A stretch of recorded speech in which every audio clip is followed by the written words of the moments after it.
Hi guys, okay, today we are out trekking with poles. When it gets nice and steep and you want to share the load, you can take up to 30% of the work off of your legs by using poles. You can also use the hands on thighs technique, but poles are more versatile. You can, with practice, take a lot of work off of the knees and the legs, and they can also help you on the descending as well to help you stabilize and give you a third and fourth point of contact. Okay, so I'm just going to give you a couple of tips with the poles.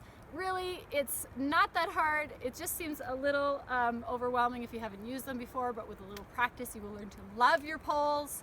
They'll become your best friend when you're tired and on a long climb. Okay, so if you've got climbs over about 30 or 60 minutes in duration, it's definitely going to be worth your while to use poles and share some of that load. So when you set your poles up, you want them to be about where your elbows, about elbow height or a bit lower. When you're climbing, you want the poles to be a little bit shorter if you have adjustable ones, and descending a little bit longer, obviously, so that they match the terrain. When you're on dirt, take off those rubber tips that are on the ends so that you can actually use the traction you've got with the poles. You want to set up your grips so that you can just slide your hand in through the little loop and rest some of your weight, rest your arm and your hand in the strap.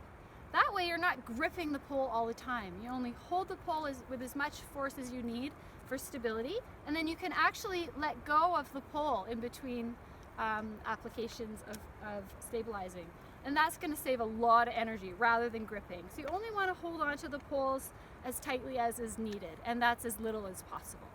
Okay, so there's a couple different techniques. You can just alternate like you would when you're walking. Okay, so we'll just head up the hill together, and we'll pretend this is a little steeper than it is, but you're going to place your pole down, take some load on the strap, and then use that to share the load with your legs. So your arms and your legs are working together, and you want to push the poles back behind you.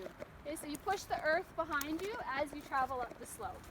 Okay, anyone who skis is going to use them naturally. On the way down, you can just give yourself that little bit of stability by throwing in a third and fourth point of contact. Again, look how light I'm holding the poles. You don't have to death grip your way down. That will use a lot of energy.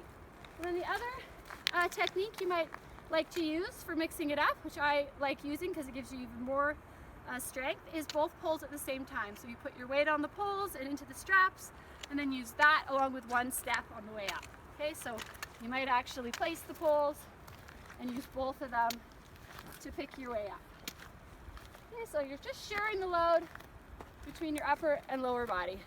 And they're good weapons too. If you do come across a bear, you can defend yourself. Have a great day.